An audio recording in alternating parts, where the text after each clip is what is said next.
खुशामदीद नाजरीन, सारा news channel में आप तमाम का खैर मकदम है।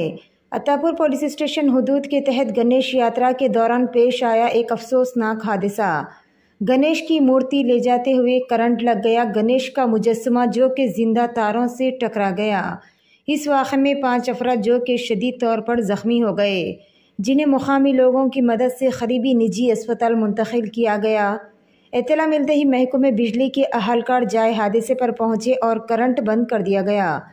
फिलहाल इत्तला के साथ ही अत्तापुर पुलिस ने मुकाम वाक़े पर पहुंचकर इस सिलसिले में एक केस दर्ज कर दिया और मज़ीद ज़ावियों से तफ्तीश भी शुरू कर दी है। पेश है हमारे नुमाइंदे रिपोर्टर मोहम्मद मोहसिन की यह खुसूसी रिपोर्ट।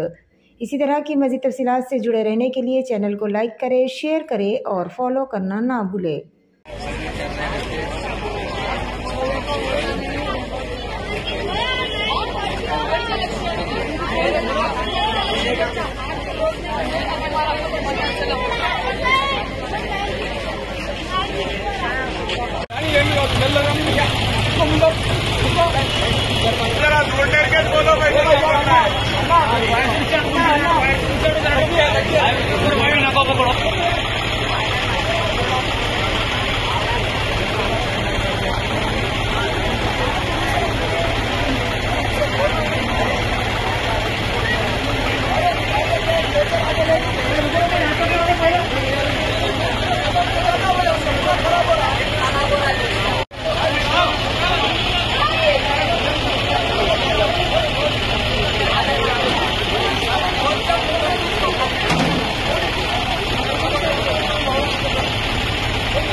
मल्लाट